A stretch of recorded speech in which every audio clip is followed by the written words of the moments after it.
Alright folks, we're back and hope you're doing just dandy. Right now we are currently swapped over to the Korean server and we're just waiting for Impact and Stats to finish their vetoes and give us maps. So yeah, Impact and Stats should make for an interesting PVZ. I think that honestly I put a little bit more into Stats just because seeing that he's already willing to go to the extreme for strategy and also just play down and dirt if he needs to. I don't think Impact's a bad player though, so I'm gonna say 2-1 if I just had to take a random guess at this series. What are your thoughts? Okay, who do you think is gonna take a 2-1? Stats. Okay. Yeah, I think Stats takes it maybe even 2-0. I don't know, we haven't seen Impact ZvP. His ZvP didn't used to be bad, and that's what I'm basing my assumption here off of. But yeah, maybe it'll be good, maybe it won't be. We'll find out in a moment. The moment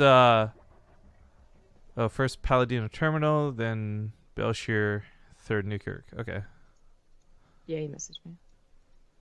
I was trying to decipher from what he's writing in chat. If you guys don't know, there's some like super Korean ways to say map names sometimes, but it's always a little bit deciphering necessary. Also, I don't know who these other guys in the channel are. I guess they're other players. I guess so. Never seen them. I know some people were talking about Ting in chat, and of course, we'd be remiss if we didn't talk about them a little bit because they are sponsoring this great tournament. Now, kind of co-sponsored in a way by Corsair. You guys missed the announcement. Corsair HQ is where the finals are going to take place, and the gaming center they have set up is really awesome. There's pictures posted up on Team Liquid, on Twitter, so definitely make sure to check those out. But I've used Ting when I've gone to the States for sake of roaming. Zombie Grub uses Ting fairly regularly. Ting, I can tell you guys, this isn't some like weird shill. This isn't like they're paying us thousands of dollars in the back pocket. They're actually a good company. Even if they were paying us nothing, I would not mind talking about them. It's good. I don't know why you've done this before though. You say I use it fairly regularly. I don't know why. Was that not an accurate way to describe it, or? Like I use Ting. Like Ting is my cell phone provider. Like. Yeah, so you would use it regularly, right? Well, using it regularly just sounds like I use it like occasionally. Like I only use it in certain points, but I use it often. That's the only thing I use. Yeah. No, I acknowledge that I'm saying that a bit weird, I suppose. My bad. I guess in my brain I don't use my phone a lot, so I even though I have my phone all the time, I use my phone fairly regularly in my mind, and I guess that's what I'm applying to yours. But regardless, the point is we both use Ting, and if you guys actually take 2 seconds to look into them, they do business right, and that's why I'm actually really glad to talk about them. One of the biggest sells for me with Ting is the fact that there's not a contract associated with it. You pay for what you use. So if you don't use anything, you don't pay much of anything. There's no fixed contracts with them. So make sure to check out bttv.ting.com. It's unfortunately only available in the United States, but heck, it might just save you some money. Getting into game number 1 in the wildcard qualifier for said company's tournament. In the top left, we've got the red Protoss Stats. In the bottom right, as the blue Zerg, he is Impact. I was thinking a little bit on last night's theme for things. You know, the idea that, oh, if you mess up the player intros, you get punished by taking a drink and things like this. Yeah. I almost feel like that would be, well, first off, that is the caster equivalent, I guess, of a swear jar, right? But I was thinking, if we put like $1 in every time we messed it up, we'd have like this amazing tournament fund eventually, right? Or whatever would we name the jar? I don't know. That's the problem, right? It's like a good idea and concept, but a swear jar is easy. Although if we had a swear jar, you would be the one filling that up without a doubt in my mind. Fuck you. Exactly. Yeah. I'm gonna say mispronunciation could probably be another one. Not just for the subs. That's what I was thinking. Like, you can't do that, man. Like, with the subs? No way. But just like saying words oddly because you're in the middle of like a train of thought, so you kind of flub. If everyone's done that. This is actually kind of important. I thought Impact might just be opening the way he is because some people like to open with the it's one base, but it's still like a 17-17, I think. You know, pool gas. And the hatchery comes in a little bit later, but some people just like to do this because they're afraid of, like, for instance, early adept attacks that they can deal with super easily and even punish on such a short map. But Impact's really going deep. Like, he's going for more than just flings to speed. He is going for a Roachborn as well, and well, that's kind of what Palladio Terminal can lead to. It's a short map. Whoever is the aggressor is usually going to work out better. Well, there's two problems with this, right? One, stats didn't go deep enough. He didn't see behind the mineral lines, so there's some guesswork as to what this might be. Secondly, though, he did at least get a wall off. Palladino Terminal is not great for walling off, as we can see. It's messy and it's clunky at best. But what I am worried about, though, is stats. Does he realize this is coming? Because that Stargate, if it starts building an Oracle or a Phoenix, it might not be the best option. A Void Ray would deal with this very, very easily. He should know there's a possibility, you know, with the way that it opens, that they could be covering for a follow-up real all-in. But it's not, you know, for sure. But he does get a Mothership Core at the very least. Doesn't skip that for too long, but it is post-Stargate, so it is later than it could have been. So it's only got one post-and overcharge. And I don't think he's able to scout that third base. Well, he really needs to get down there and see the Roaches and Ravagers coming in, but he's not. This is problems for poor stats, is that Stargate's producing an Oracle too. Oh, God. That pylon's going to get broken, and the second one is in danger. That's why more pylons are already being placed down. The overcharge goes off. We'll see what this can do for holding on. Void Ray, I love the cancel to try and get the Void Ray out. If that Void Ray were to finish, this would have been an easy hold. But as we see, the pylons became the biggest part of this equation, and so many probes are going to die trying to buffer for the Stalker, buffer for the Adepts, and it's just not looking good. It's not. Like, the pylon's finished up so he can continue producing from the gateways, but he's not producing from the gateways. They don't reach the Void Ray. This one finally does. But there's no extra focus and overcharges. He can focus it down. That's game. It's over so very abruptly for stats. Forget what I said about that 2-1 call, because damn, Impact came with a fire. GG. Use. Of course, still not the 2-minute 47-second record I think Scarlet set against stats. But, you know, pretty good nonetheless. Thank you to Booyo Starcraft for the 6-month resub. He's a sub. Marish with 30 months says the stream sounds disappointingly sober. Buddy. And then Astro Archer just subbed for 12 months. Congratulations on qualifying for your real life part 2, friend. Do us a favor, send us a message, not a whisper, whispers are disabled, but send us a direct message on the channel, and we'll get you a form to fill out later for your part 2. Yep.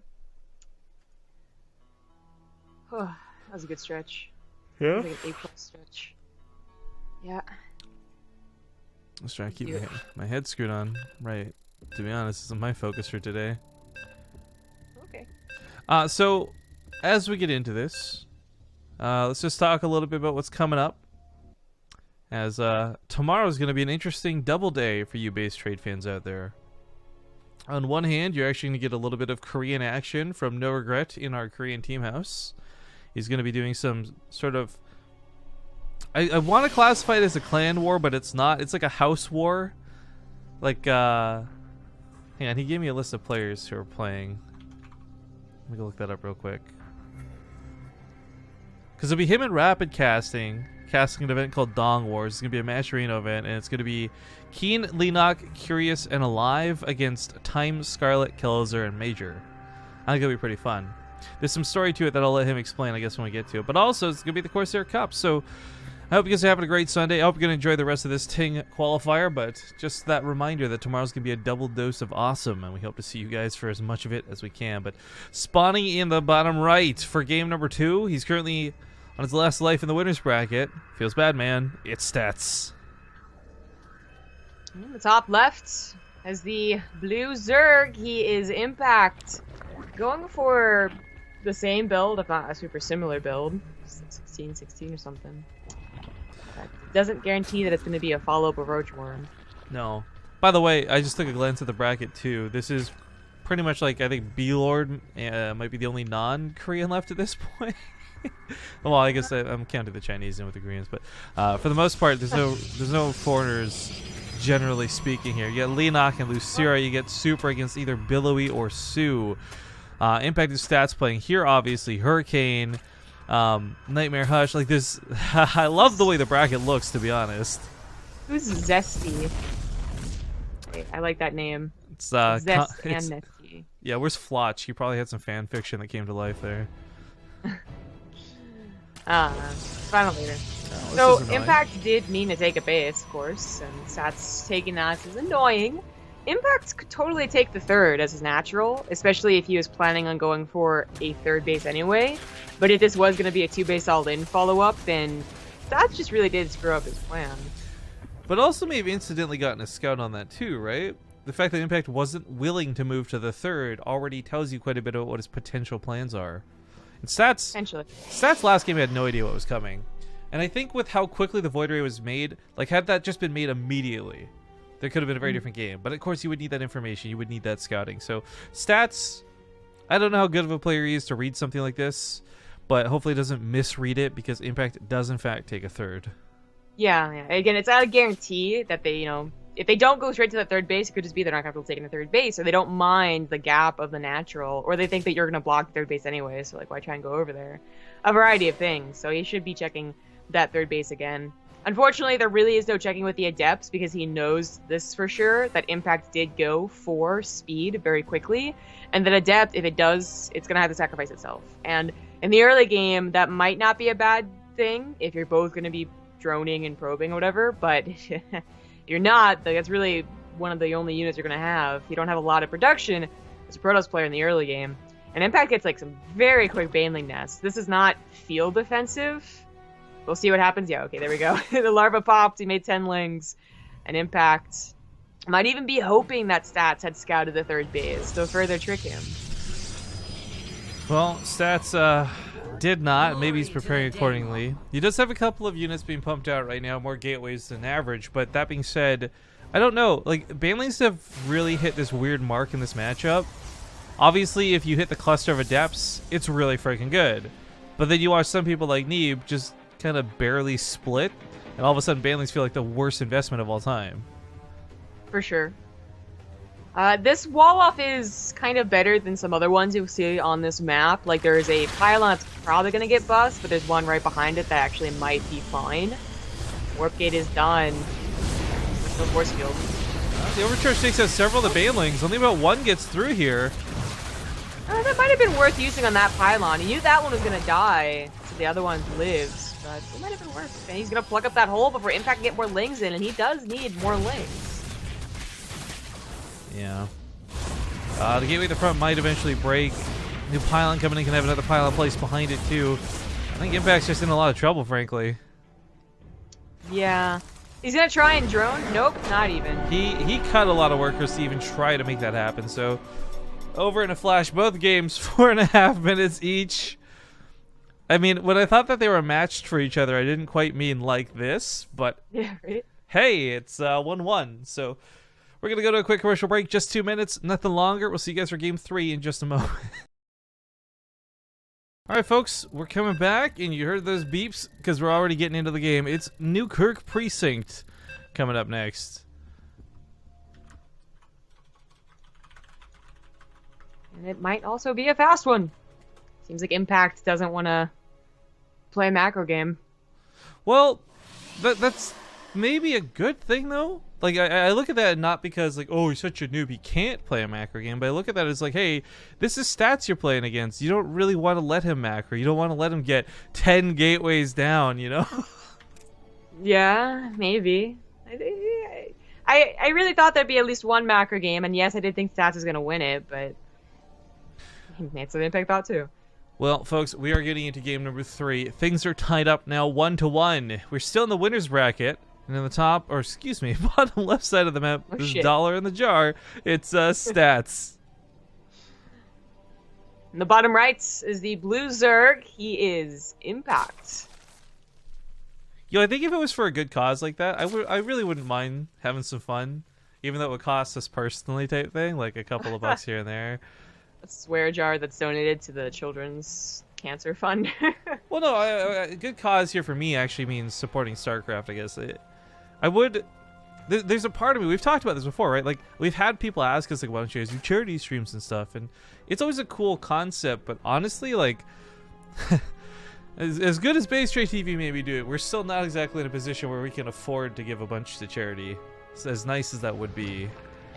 I mean, I've certainly helped raise my fair share of like fundraisers for pretty much everything breast cancer related because my mom has breast cancer. But as far as running a stream dedicated to it, it's a little bit harder to do, I think. Yeah. Plus, I've always wondered as to like if you really get that much.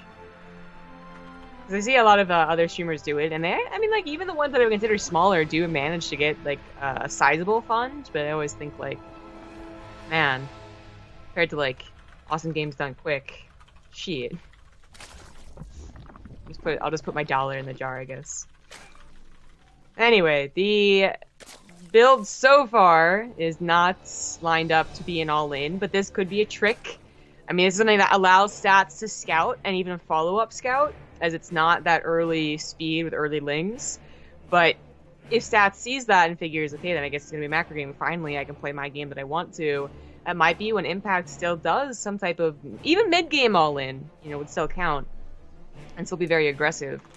Well, I think all-ins are certainly in order on this map. This is another one of those carrier maps, and I gotta be honest, Stats is probably gonna have a reputation for being willing to go that direction with them, right? So it is, whether it's a fast 4-minute game or whether it's like a 10-minute game, the idea is like as long as Stats dies before he gets to carriers, I think Impact ends up very happy.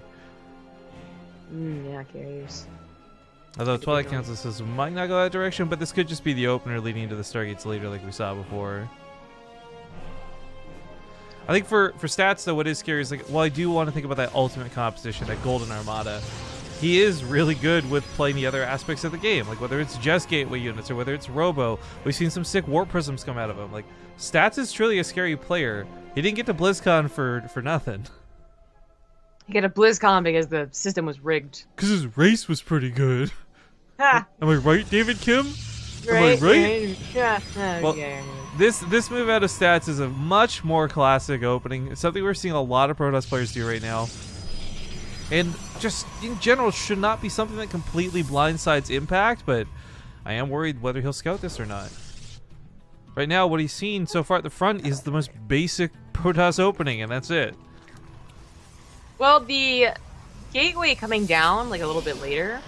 Oh, you didn't scout that either. Yeah, this doesn't. It doesn't tell you anything, so it is a little bit worrying. The Dark Shrine build is not as popular or as much of a go-to as it was, you know, a month or two ago. So there's definitely other things you have to worry about. Impact is getting a Spore Crawler and a Baneling Nest, so at least I'll have some detection.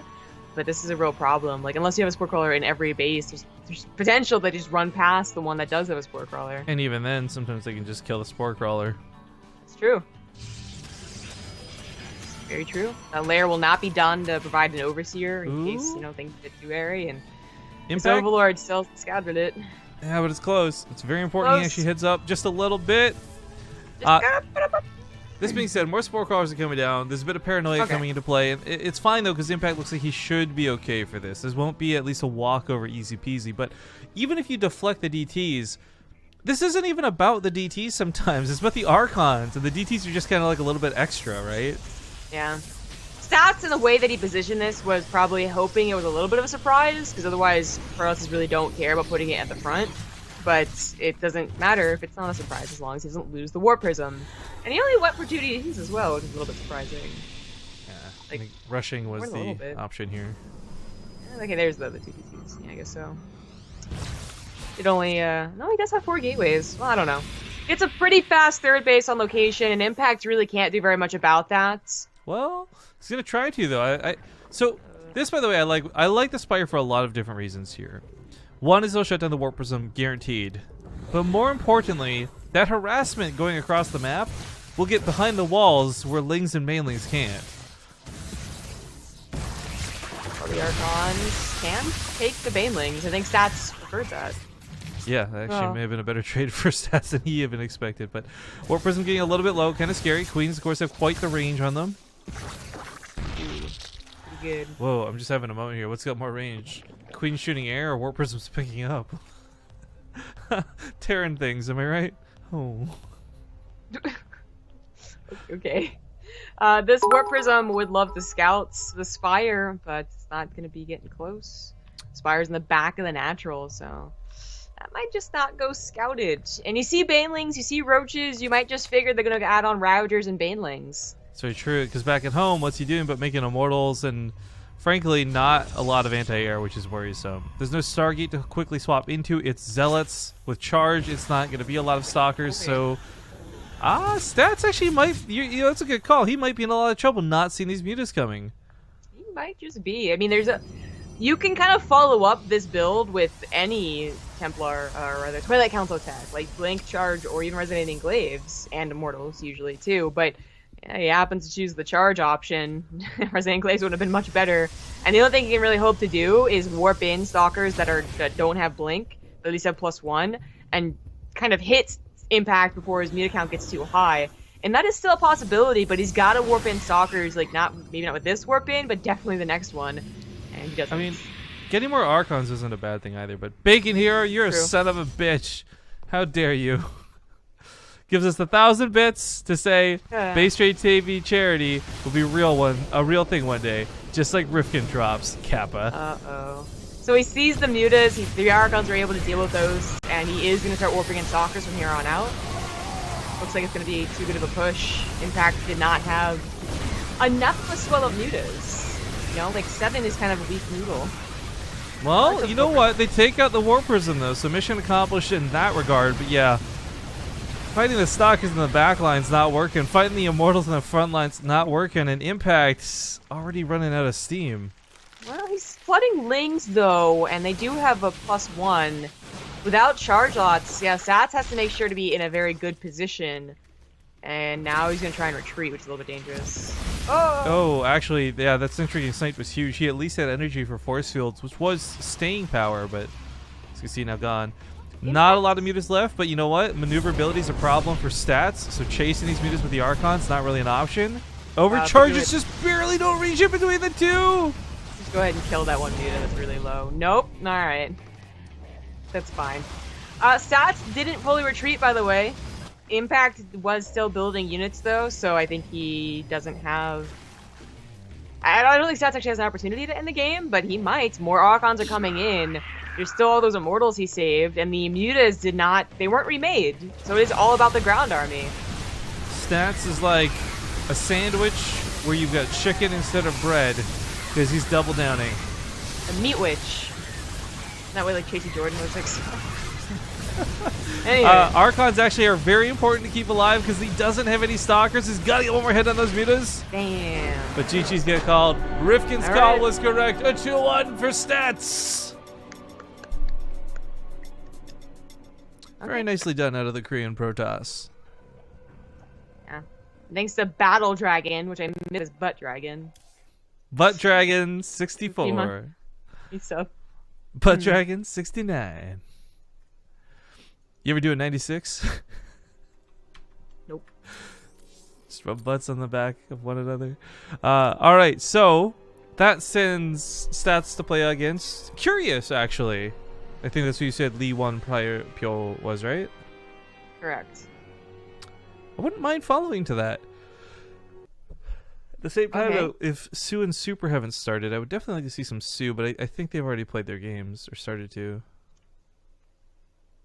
Yeah. Hey, Curious. Come Korea server. Alright, well, he's on North America right now. I guess you just stay over on Korea and we'll get these guys synced up. So Stats versus Curious will be up next for another PVZ. Protoss and Zerg fans out there must be enjoying this. The Terrans of us are weeping. But this should be a pretty good one, I think. I haven't seen a lot of Curious recently, but he very much so won my heart a long time ago with some really good muta play, and oh my god, did this just happen? Zess just added me on Skype. Wow, you're cool. I am. Actually, no, this is great because I've been trying to get in contact with him. He's the only player I've been able to get in contact with regarding his TING group. Good news. Yeah, so make sure he knows to play is the big thing here. But okay, guys, we're going to play a word from our sponsors. You're going to get to see the lovely Kyra talk a little bit about Ting. But if you want to learn more about Ting yourselves, go to bttv.ting.com. And I mean, the best part about this is, like, let's say you're locked into a plan right now. You got 7 months left. You can't leave for Ting even if you wanted to. By going to the link, you can actually get $25 in credit to use on either a phone bill or, a lot of people don't know this, the store. So if you want to get a new phone and get like $25 off of it, check out the Ting store, guys. But we'll be back in a few minutes and we'll see you soon. Oh, okay, hang on. I'm gonna play Kairo's ad video, but I also didn't play the fucking intro, which has a lot of hype today. So we're gonna play the intro video first, just because I like it. No real reason, just because I like it.